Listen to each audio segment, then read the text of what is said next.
Antes de nós abrirmos a palavra de Deus para meditarmos mais uma vez nesse dia, nós vamos ao Senhor em oração. Nós vamos orar ao Senhor, colocando as nossas vidas diante do Senhor, colocando a sua igreja, rogando a Deus por nós, pedindo que a cada dia o Senhor nos faça mais semelhantes ao Senhor. Vamos orar ao nosso Deus nesse momento, vamos até o Senhor em oração. Senhor nosso Deus, nós oramos ao Senhor. Nós agradecemos ao Senhor pelo privilégio de estarmos reunidos aqui em Teu nome, para cultuarmos ao Senhor, para adorarmos ao Senhor em espírito e em verdade. Nós louvamos o Teu santo nome, Pai, porque nós estamos aqui não segundo os nossos méritos, não segundo as nossas qualidades, não porque nós somos melhores do que as demais pessoas, mas porque o Senhor, por infinita graça, nos salvou e por infinita graça nos reuniu aqui para o privilégio de adorar ao Senhor. E porque nós estamos em Cristo, nós somos recebidos, nós somos aceitos. Nós louvamos o Teu nome, Senhor Deus, por esse imenso privilégio, grandioso privilégio. E nós oramos ao Senhor, Deus, para que a cada dia esta igreja, Senhor Deus, saiba tirar o melhor proveito do privilégio que é o dia do Senhor e o privilégio dos cultos nesse dia, Senhor. Nós possamos estar alegres em nosso coração, a saber que nós vamos nos reunir com os nossos irmãos e adorar juntamente com eles. Que o nosso coração, Senhor Deus, se alegre em saber que nós somos recebidos diante do Senhor por meio de Cristo. Ó Deus, que o Senhor nos ensine, Pai, a cada dia a amar o privilégio da salvação e o privilégio da santificação em Cristo Jesus. Ó Deus, nós rogamos ao Senhor para que a cada dia o Senhor ensine a cada um de nós a nos submetermos, Senhor Deus, à autoridade de Cristo. Nos ajude, Senhor Deus, a reconhecer que Jesus Cristo tem toda a autoridade como Senhor e Salvador deste mundo. Nos ajuda, Senhor Deus, a lembrar aquilo que Tua palavra nos ensina quando ela afirma que toda a autoridade foi dada a Cristo Jesus e que com toda submissão, Senhor Deus, nós possamos nos colocar debaixo da autoridade de Cristo Jesus.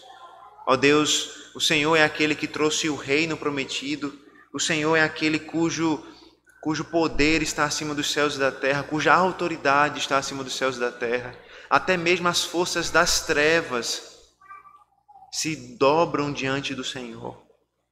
E por isso nós queremos glorificar o Teu nome, exaltar o nome do Senhor. E te pedir, ó Deus, que a cada dia o Senhor nos ensine a viver diante do Senhor, submissos à glória do Teu reino, submissos à glória do Senhor. E que, vivendo desta maneira, Senhor Deus, nós possamos experimentar a glória, a alegria e a satisfação que é viver debaixo da santa e poderosa autoridade de Cristo. É o que nós oramos, em nome do Senhor Jesus Cristo. Amém. Amém. Irmãos, nós vamos abrir a palavra de Deus nessa noite. Nós vamos abrir mais uma vez a palavra de Deus. E desta vez nós iremos abrir no Evangelho de Marcos. Nós vamos ler um texto que fica no capítulo 1 deste Evangelho, Marcos capítulo 1. Nós iremos fazer a leitura do versículo 21 até o versículo 28. Evangelho de Marcos, capítulo 21. Nós iremos fazer a leitura a partir do versículo 21 desse capítulo até o versículo 28.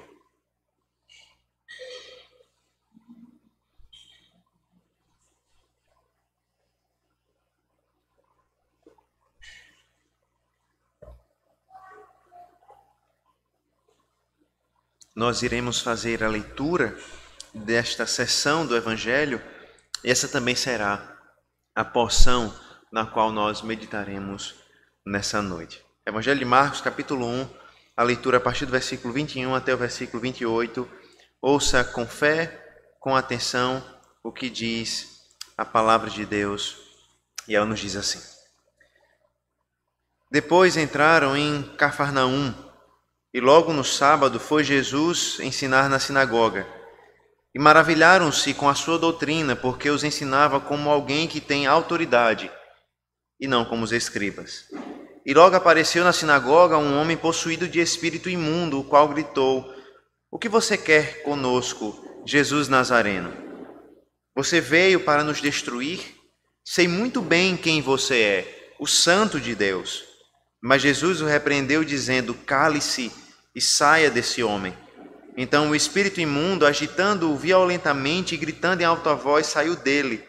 Todos se admiraram a ponto de perguntarem entre si: "Que é isto? Uma nova doutrina. Com autoridade ele ordena aos espíritos imundos e eles lhe obedecem." E a fama de Jesus se espalhou depressa em todas as direções, por toda a região da Galileia. Amém. Vamos mais uma vez orar ao Senhor, dessa vez pedindo graça do Senhor para meditarmos na sua palavra. Vamos orar. Senhor, nós oramos agradecidos porque a tua palavra mais uma vez foi lida nessa noite.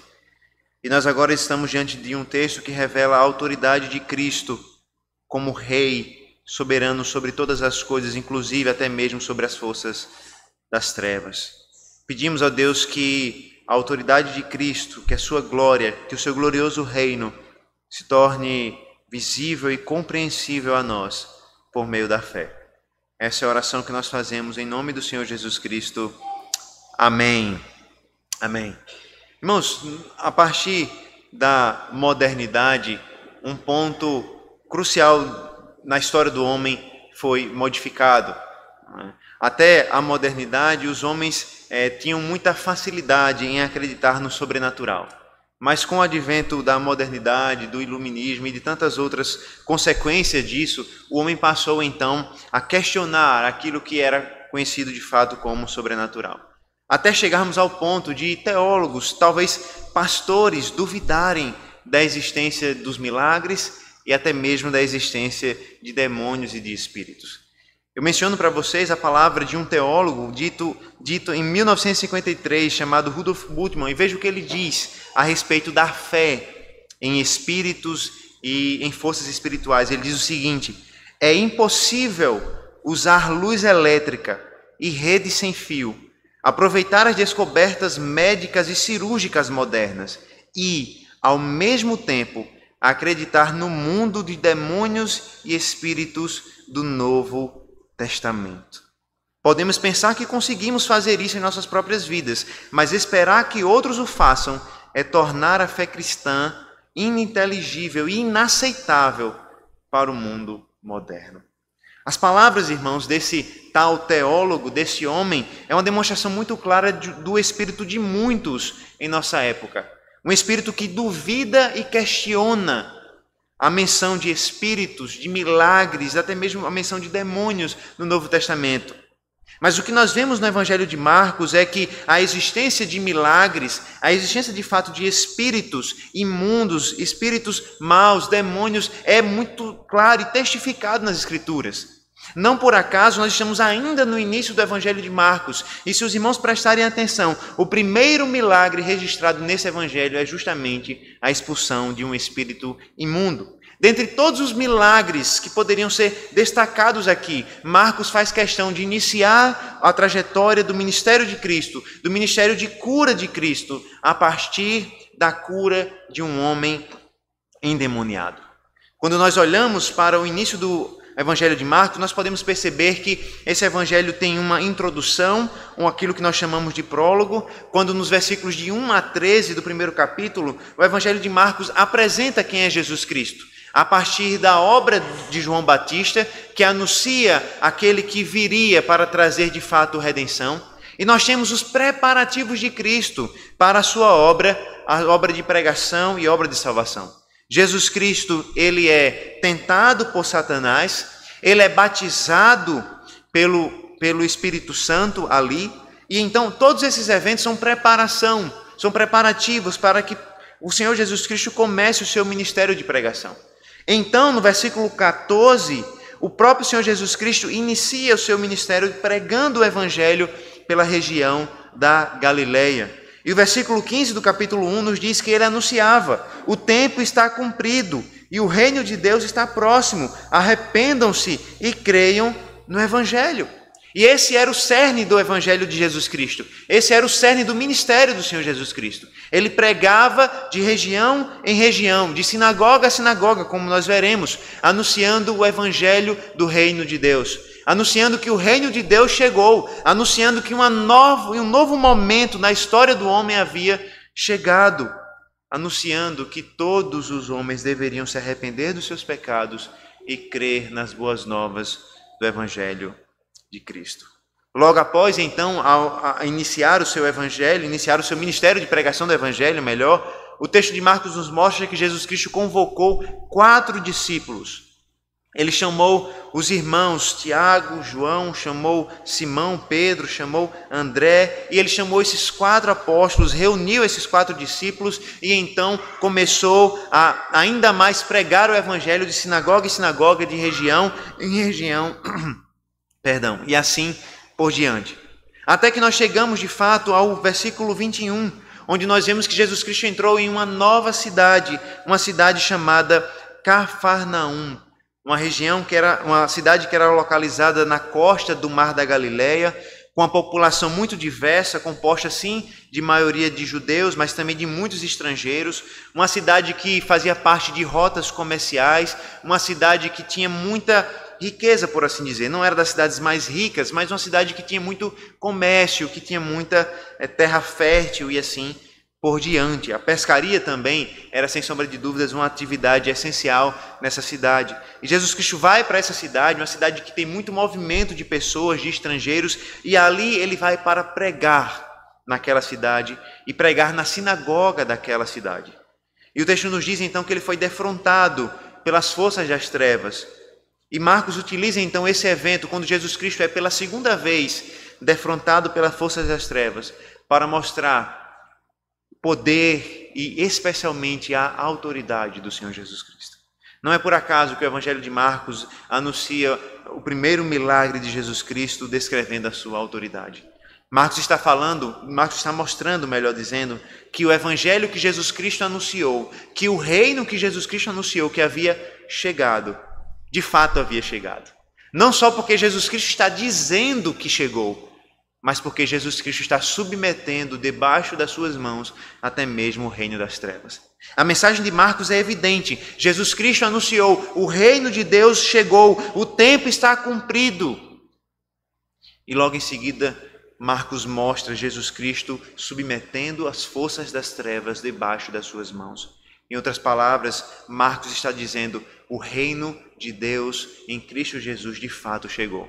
Não só porque Jesus Cristo prega, mas porque as trevas, até mesmo os demônios, se submetem à sua autoridade. Por isso, irmãos, nessa noite nós meditaremos de forma muito simples na autoridade de Jesus Cristo. E nós então iremos perceber como Marcos mostra a autoridade de Jesus Cristo em 2 momentos. Primeiro, Marcos nos mostra a autoridade de Jesus Cristo sobre os mestres desse mundo. Nós veremos então nos versículos 21 e 22 a autoridade de Jesus Cristo sobre os mestres desse mundo. Veja que o versículo 21 de Marcos 1 nos diz o seguinte: depois entraram em Cafarnaum e logo no sábado foi Jesus ensinar na sinagoga. Veja, nós já mencionamos aqui o fato de que Jesus Cristo havia chegado na cidade de Cafarnaum. E o texto nos diz então que ele chega, Jesus, Simão, André, Tiago e João, os 5 nessa cidade, e Jesus Cristo escolhe um lugar especial para pregar nessa cidade. Ele escolhe o lugar chamado de sinagoga. E talvez você não entenda muito bem o que era uma sinagoga e por que Jesus escolheu esse lugar, e por isso é muito importante lembrarmos o que era uma sinagoga e por que Jesus Cristo escolheu esse lugar. Nós sabemos, irmãos, muito bem que no Antigo Testamento a vida religiosa do povo de Deus estava associada, atrelada ao templo. Era no templo era o templo onde o povo cultuava a Deus, era no templo onde o povo sacrificava a Deus, era no templo onde o povo se reunia para aprender sobre Deus e para cultuar ao Senhor. Mas como nós sabemos muito bem, o templo de Jerusalém foi destruído no exílio ainda, quando o povo de Deus foi expulso da terra de Jerusalém e então foi tornado escravo na Babilônia, o templo foi destruído, e como não havia mais templo para adorar a Deus, não havia mais tempo para sacrificar a Deus, os judeus começaram a se reunir, não mais para sacrificar, mas para ler a lei de Deus, para ler o Antigo Testamento e então tirar aplicações daquilo que a palavra de Deus estava falando. Por isso, com o tempo, então, essas reuniões acabou gerando aquilo que nós conhecemos como sinagoga. Em outras palavras, a sinagoga era basicamente um lugar de reunião, onde os judeus de um determinado local se reuniam para ler o Antigo Testamento, ler a lei de Moisés e então ouvir explicações, ensinos a respeito da lei de Deus. Durante a semana, a sinagoga funcionava com outros propósitos. Durante a semana, a sinagoga funcionava como escola, funcionava até mesmo como tribunal, mas no sábado a sinagoga funcionava como o local onde os judeus se reuniam para orar, para ler o Antigo Testamento e para ouvirem a explicação do Antigo Testamento e as aplicações do Antigo Testamento. E é interessante que os judeus eles tinham um costume, as sinagogas tinham um costume. Era muito comum que professores conhecidos, mestres conhecidos na região fossem convidados para pregar nas sinagogas. E é exatamente isso que parece estar acontecendo aqui. Jesus Cristo é convidado, a palavra é dada a Jesus Cristo para que ele ensine na sinagoga. E Jesus Cristo utiliza essa oportunidade para ensinar naquele lugar a respeito do reino de Deus e a respeito do evangelho de Deus. E perceba, irmãos, como Jesus Cristo aqui está, através do seu exemplo, nos ensinando algo muito interessante sobre os cultos que nós realizamos. Veja, Jesus Cristo está no sábado, o dia do Senhor na antiga aliança, reunido para ler e explicar a palavra do Senhor. Não é por acaso que nós nos reunimos no domingo, no dia do Senhor, na nova aliança, para ouvirmos a palavra do Senhor sendo lida e explicada a nós. O próprio Senhor Jesus Cristo fazia isso e nos ensinou isso como padrão. Os apóstolos vão imitar o Senhor Jesus Cristo e fazer isso. Jesus Cristo saía de cidade em cidade, sinagoga em sinagoga, pregando a palavra do Senhor. Jesus Cristo deixa de pregar nas sinagogas quando as sinagogas começam a fechar as suas portas para ele, por causa da sua pregação que incomodava. Mas enquanto as sinagogas abriam as portas, Jesus Cristo usava esses lugares para a pregação da sua palavra. E o texto nos diz que, estando na sinagoga, as pessoas que estavam ali presentes estavam maravilhadas com o ensino do Senhor Jesus Cristo. Jesus Cristo estava lendo a palavra de Deus, estava explicando a palavra de Deus e estava aplicando a palavra de Deus ao coração do povo. E o texto nos diz que o povo estava maravilhado com o ensino de Cristo. E imagine você numa sinagoga daquela ouvindo o Senhor Jesus Cristo. Imagine você sentado numa sinagoga daquela ouvindo o Senhor Jesus Cristo dando explicações sobre a palavra de Deus. Certamente você estaria maravilhado com o ensino de Cristo. E veja, o texto não nos diz o que o Senhor Jesus Cristo ensinou. O texto não nos diz o conteúdo da mensagem de Cristo. O texto apenas nos diz que eles estavam maravilhados com a doutrina de Cristo, porque Jesus ensinava como alguém que tem autoridade e não como os escribas. E aqui, irmãos, nós temos que dar mais uma explicação, não é? A respeito de quem eram esses homens chamados de escribas. Basicamente, irmãos, nós devemos reconhecer que esse termo escriba acontece muito cedo, ainda nos tempos de Davi. E nos tempos de Davi, os escribas eram aqueles que eram responsáveis por fazer relatórios, funcionavam como secretários do reino. E eles faziam registros daqueles dias. Com o passar do tempo, os escribas também receberam a função de fazer cópias do Antigo Testamento. Eles copiavam livros do Antigo Testamento, copiavam os livros da lei de Moisés e assim por diante. E com o passar do tempo, os escribas cada vez mais foram ganhando o papel de professores, de mestres na palavra de Deus. Talvez o primeiro grande escriba que você se lembre seja o escriba chamado Esdras, aquele mesmo do livro de Esdras, que ensinou a palavra de Deus ao povo. Ele foi um grande escriba, ele ensinava a palavra de Deus, e esse era exatamente o papel dos escribas no período do Senhor Jesus Cristo. Eles eram grandes professores da palavra de Deus, eles eram grandes mestres da palavra de Deus, eles eram os responsáveis por ensinar a palavra de Deus nas sinagogas. Todo sábado, os judeus se reuniam nas sinagogas para ouvirem a palavra sendo explicada, e quem explicava a palavra eram os escribas. Mas o texto nos diz, irmãos, que Jesus Cristo explicava a palavra com autoridade, não como os escribas faziam. E o povo estava admirado porque Jesus Cristo era diferente dos outros. Jesus Cristo era diferente dos escribas. E aqui, irmãos, nós temos algo muito interessante. Essa palavra autoridade surge aqui no Evangelho de Marcos. E essa palavra é muito interessante e muito importante para o Evangelho. Ela vai aparecer outras vezes ainda. Ela vai aparecer 9 vezes no Evangelho de Marcos. E todas as vezes que essa palavra aparece, todas as vezes que a palavra autoridade aparece no Evangelho de Marcos, é para falar da autoridade de Jesus. Seja para falar da autoridade que Jesus Cristo tem em si mesmo, como também para falar da autoridade que ele deu aos seus discípulos. E aqui nós temos a primeira vez que a palavra autoridade aparece para mostrar como Jesus Cristo era diferente dos demais. Como Jesus Cristo era diferente dos escribas. E a verdade, irmãos, aqui é que Jesus Cristo era diferente por 2 razões. Primeiro, porque os escribas costumavam ensinar a partir das suas próprias tradições.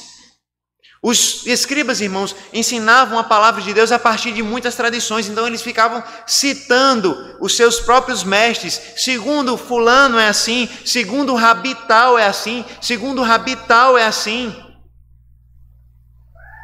Mas o texto nos diz que Jesus Cristo não ensinava assim. Jesus Cristo ensinava como aquele que tinha de fato autoridade. Jesus Cristo não estava ali para ensinar as tradições dos judeus. Jesus Cristo estava ali para ensinar a palavra de Deus com autoridade. Além disso, irmãos, Jesus Cristo, ele ensinava a palavra de Deus, ele ensinava também com autoridade divina. A autoridade daquele que foi ungido com o Espírito Santo de Deus para pregar a palavra de Deus com poder. Ou seja, a autoridade de Jesus, irmãos, não dependia dos homens, mas a autoridade de Jesus Cristo dependia somente do Espírito de Deus que o havia ungido.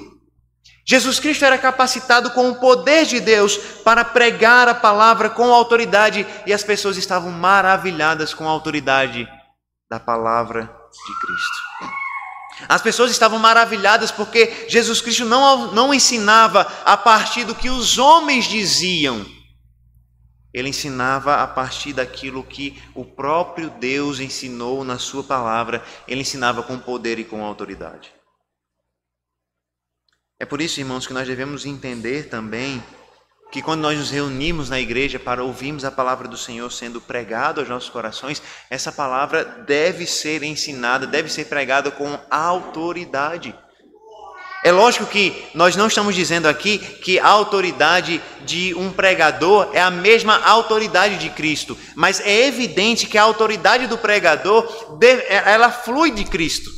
Afinal de contas, se o pregador da palavra, se o pastor, se o presbítero não tivesse a autoridade de Cristo, nós não precisaríamos ouvi-lo. Nós ouvimos os pastores e os presbíteros que pregam a palavra porque nós cremos que a autoridade de Cristo também foi dada a ele. E ele, de fato, é instrumento de Deus para falar ao coração da sua igreja. Eles não são Cristo, mas certamente eles são servos de Cristo. E são autorizados por Cristo para pregar a palavra de Deus. E o texto nos diz que a multidão se maravilhava por causa da autoridade de Cristo. No batismo, irmão, Jesus Cristo ele foi ungido para anunciar o Evangelho de Deus, para anunciar o reino de Deus. E ele recebeu essa unção. E a unção que ele recebeu, o próprio texto do Evangelho de Marcos vai nos dizer, é para evangelizar aos pobres, libertar os cativos, restaurar a vista aos cegos e anunciar, proclamar o tempo da salvação do Senhor. Aqui, irmãos, esse é sem sombra de dúvidas, um dos motivos pelo qual nós devemos ouvir Cristo em nossas vidas. Nós devemos ouvir a palavra de Cristo porque nós não estamos ouvindo as tradições de homens. Nós devemos ouvir a palavra de Cristo porque nós não estamos ouvindo apenas tradições humanas, homens falando. Nós devemos ouvir Cristo porque nós temos de fato o Filho de Deus que se fez carne, falando pelo poder do Espírito Santo com autoridade. É por isso que nós podemos ler a palavra de Deus e ouvir como palavra de Deus. É por isso que nós podemos ouvir as palavras de Cristo e receber como palavra de Deus, porque Ele fala como aquele que tem autoridade, como aquele que trouxe o reino de Deus sobre si, como aquele que trouxe o reino prometido sobre si. E muitas vezes, irmãos, a verdade é que nós não ouvimos a voz de Cristo. A verdade é que muitas vezes nós perdemos tempo ouvindo outras vozes e não a voz de Cristo. E talvez uma das razões pelas quais nós não ouvimos a voz de Cristo é porque nós ainda não conhecemos ou não compreendemos a sua autoridade. Nós preferimos ouvir a nossa própria voz, a voz do nosso coração. Nós preferimos ouvir amigos, nós preferimos ouvir familiares, mas nós não queremos ouvir a voz de Deus na sua palavra. Nós não queremos ouvir a voz de Cristo na sua palavra, porque nós ainda não conhecemos a autoridade daquele que foi ungido por Deus e que trouxe o reino de Deus.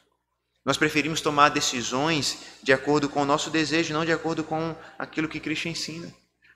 Nós preferimos fazer as coisas da forma que nós queremos, porque nós ainda não conhecemos realmente a autoridade de Cristo. Veja, a multidão está maravilhada com a autoridade de Cristo. Mas Jesus Cristo espera mais do que nós nos maravilharmos com a sua autoridade. Jesus Cristo espera de nós fé e obediência. Nós podemos vir à igreja, ouvir a pregação da palavra e achar uma pregação maravilhosa. Nós podemos ler a palavra de Deus e achar a Bíblia linda, achar os textos bíblicos belíssimos e ainda assim não conhecermos a autoridade de Cristo Jesus. Por isso, nosso desafio, irmãos, é muito mais do que nos maravilharmos com a palavra de Cristo. Ela é maravilhosa e nós vamos nos maravilhar com ela. Mas além de nos maravilharmos com a palavra de Cristo, nós devemos atendê-la, obedecê-la e crer nela. Porque Cristo tem a autoridade. E Ele tem autoridade, inclusive, sobre os mestres desse mundo. Jesus Cristo deseja, sim, admiração, mas muito mais do que admiração. Jesus Cristo deseja a nossa fé. Veja, esse é o primeiro aspecto da autoridade divina de Cristo. Da autoridade de Cristo como nosso Redentor. O texto vai nos dizer, então, a partir do versículo 23, que Jesus Cristo, além de ter autoridade superior aos mestres desse mundo, Ele tem autoridade sobre o reino das trevas. Veja que ainda na sinagoga, Marcos nos diz que um homem entrou.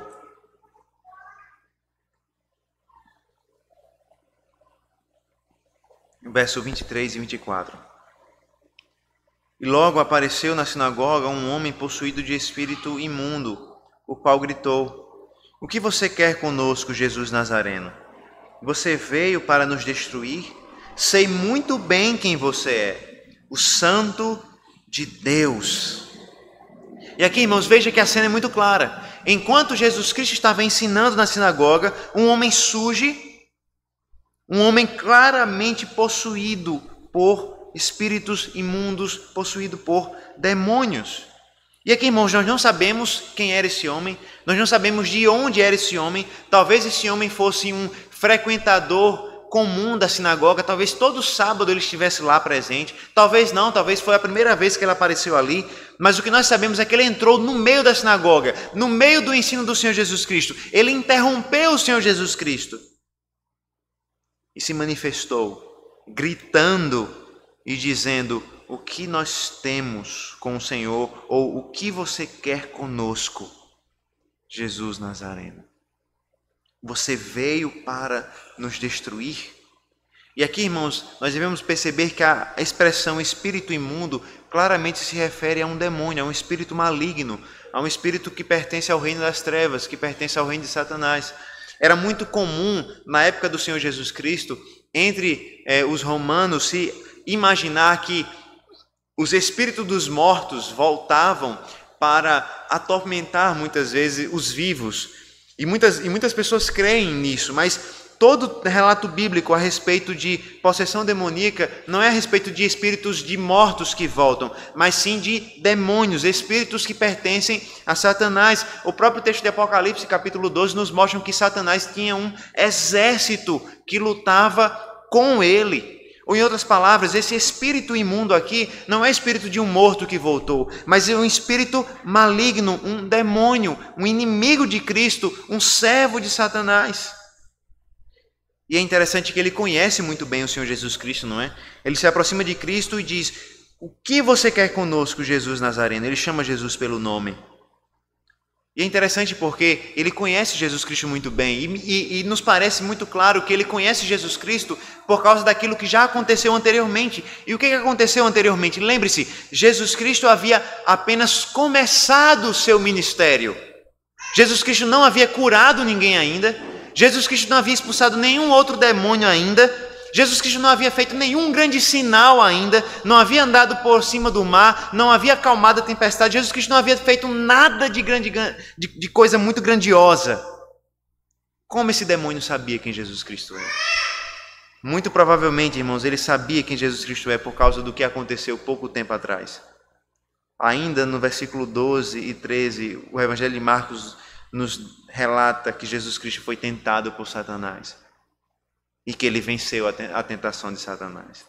Em outras palavras, esse demônio sabia muito bem quem era Jesus Cristo, porque Jesus Cristo já havia enfrentado as forças das trevas, já havia enfrentado o próprio Satanás e havia vencido. Em outras palavras, aqui estava um homem diferente dos demais. Esse demônio sabia quem era Jesus Cristo, porque Jesus Cristo não era um homem comum. E veja, Jesus Cristo não havia feito nada de muito grandioso aos olhos, mas ele havia derrotado Satanás na batalha do deserto. E isso já era suficiente para que aquele espírito imundo, para que aquele demônio soubesse que Jesus Cristo era o Santo de Deus. Veja que esse não é o primeiro conflito entre as forças malignas e também não vai ser o último. Jesus Cristo várias vezes vai enfrentar oposição maligna dos seus demônios ao longo do Evangelho. E veja que o demônio, ele fala no plural, não é? Ele diz: o que nós temos com o Senhor, o que você quer conosco? Ou seja, ele fala em nome do grupo, ele fala em nome dos colegas dele, em nome da turma dele. E aqui ele está claramente mostrando que Jesus Cristo não tinha relação alguma com os demais demônios, e é verdade, ele não tem relação alguma com eles. E aqui nós vimos a corrupção íntima do coração desse demônio, como ele afirmava veementemente que Jesus Cristo não tinha nada a ver com ele, nenhum tipo de relação com ele. Até que ele questiona: você veio para nos destruir? Você veio para nos destruir? Eu sei muito bem quem você é. O demônio sabia muito bem qual era o propósito da obra de Cristo Jesus. Na carta de João, na primeira carta de João, João diz que Jesus Cristo veio para destruir as obras do diabo, e o demônio sabia muito bem. O demônio sabia muito bem qual era o propósito de Cristo, e por isso ele diz: eu sei que tu és o Santo de Deus. Ele sabia que o reino das trevas estava com seus dias contados. Ele sabia que seria destruído. Ele sabia que o rei do universo havia chegado ao mundo. Ele sabia que o reino de Deus havia chegado, porque a autoridade de Cristo era evidente. E aqui veja, irmãos, perceba o quanto de conhecimento esse espírito imundo possui a respeito de Cristo.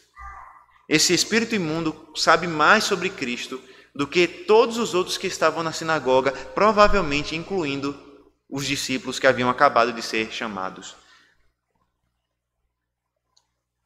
Mas conhecimento não significa de maneira alguma que esse demônio havia sido salvo pelo Senhor Jesus. sem sombra de dúvidas, o ser mais capacitado, teologicamente falando, o ser que mais conhecia a palavra de Deus aqui, excetuando o próprio Senhor Jesus Cristo, obviamente, era esse demônio. Ele sabia quem era Jesus Cristo, ele sabia qual era o propósito da obra de Jesus Cristo, e isso não servia para a sua salvação, pelo contrário, servia apenas para a sua condenação. Irmãos, é possível ter muito conhecimento da palavra de Deus e não pertencer ao seu reino. É possível conhecer a obra de Cristo, o seu propósito. É possível conhecer o que Jesus Cristo fez na sua palavra e não ser salvo por ele. E não ter comunhão com ele. E não fazer parte do seu reino. É possível ser o mais capaz em termos de conhecimento da palavra de Deus e não ser parte do seu reino. Pelo contrário, ser inimigo do seu reino. É possível ter anos de igreja, é possível ter anos de conhecimento da palavra do Senhor e não pertencermos verdadeiramente ao reino de Cristo. Esse demônio é um exemplo, talvez um dos exemplos mais tristes disso. Ele certamente tinha mais conhecimento de Cristo do que os próprios discípulos, mas isso não significava que ele era discípulo de Cristo, pelo contrário, ele era inimigo de Cristo. A verdade é que conhecimento é muito diferente de submissão. Conhecimento é muito diferente de fé. Conhecimento é muito diferente de submissão à autoridade de Cristo em nossas vidas. Veja que o espírito imundo sabia quem era Cristo, mas Jesus Cristo também sabe quem é ele. E Jesus Cristo vai repreendê-lo nos versículos 25 e 26. Veja o que Jesus Cristo diz. Mas Jesus o repreendeu dizendo: cale-se e saia desse homem. Então o espírito imundo, agitando-o violentamente e gritando em alta voz, saiu dele. Veja, irmãos, que Jesus Cristo expulsa o demônio, repreende o demônio com poucas palavras. Jesus Cristo apenas diz: cala-te, fique calado, cala a boca e saia desse homem. E aqui está mais uma grande diferença de Jesus Cristo para outros tipos de exorcismos ou de expulsão de demônios nos dias de Cristo. É interessante, irmãos, que os dias de Cristo se parecem nesse sentido com os nossos dias. Nos dias de Cristo era comum ter homens que expulsavam demônios. E normalmente esses homens expulsavam demônios com muitas técnicas, com instrumentos, com objetos mágicos, objetos que tinham eficácia no mundo das trevas. Tinham frases, encantamentos, nomes que eram utilizados para se expulsar demônios. Algo muito parecido com hoje, não é? Infelizmente, nós vemos muitos pastores blasfemando contra o nome de Deus, usando certas técnicas para expulsar demônio, dizendo que se expulsa demônio assim, assim e assim. Mas veja que Jesus Cristo não utiliza técnica nenhuma. Ele não utiliza artimanha nenhuma, encantamento nenhum, objeto nenhum. Ele apenas diz: saia. Ele apenas diz: cale-se e saia desse homem. E isso é mais do que suficiente. E isso evidentemente nos mostra a autoridade de Cristo Jesus para expulsar esse demônio e a autoridade de Cristo sobre o reino das trevas. Veja, irmãos, que em todo o Novo Testamento é muito comum se expulsar demônios no nome de alguém. Inclusive, nós temos um episódio onde tentam expulsar um demônio em nome de Cristo e o demônio responde: olha, eu sei quem é Paulo, eu sei quem é Jesus Cristo, mas eu não sei quem é vocês. E então o demônio lasca o pau, né, mete o cacete naqueles que tentaram expulsá-lo e eles saem, depois de ter levado uma surra, ainda saem nu, né, porque ele arranca a roupa, o demônio arranca a roupa desses homens todos. Veja, irmãos, que isso não acontece aqui com Jesus Cristo. Jesus Cristo não diz em nome de ninguém. Jesus Cristo não fala em nome de ninguém. Jesus Cristo não usa nenhuma frase especial, nada. Jesus Cristo apenas diz: cale-se e saia desse homem. E com toda a autoridade que lhe foi dada, Jesus Cristo fala e o espírito imundo atende e o demônio sai. Nós vemos uma rebeldia desse demônio, evidentemente. O texto nos diz que ele se agita violentamente, ele se debate, ele gritava em voz alta, ou seja, parece muito a ideia de uma imagem de uma criança, não é? Que de forma teimosa, rebelde, ela se joga no chão, se bate, grita, mas no fim das contas não tem como resistir, ela precisa obedecer.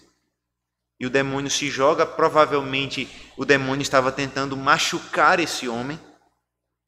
Ele grita, esperneia, mas ele não tem absolutamente nada o que fazer. Ele sai. É interessante, irmãos, um outro detalhe, que o Espírito chama Jesus Cristo pelo nome, não é? E é muito comum, ou era muito comum na antiguidade, nos dias de Cristo, que se imaginasse que seria possível ganhar poder sobre uma divindade, sobre uma entidade, conhecendo o seu nome. E parece que ele tenta utilizar esse artifício com Cristo, usando o nome de Cristo. Mas Jesus Cristo, pelo contrário, Jesus Cristo expulsa esse demônio sem sequer saber o seu nome. Jesus Cristo apenas diz, saia. E é interessante, não é? Porque alguns homens hoje parecem partilhar dessa mesma compreensão, né? Eles querem saber o nome dos demônios, eles querem fazer uma entrevista com os demônios. Alguns que até dão o microfone para que o tal demônio, né, o suposto demônio, fale na igreja, diga o seu nome e assim por diante, né?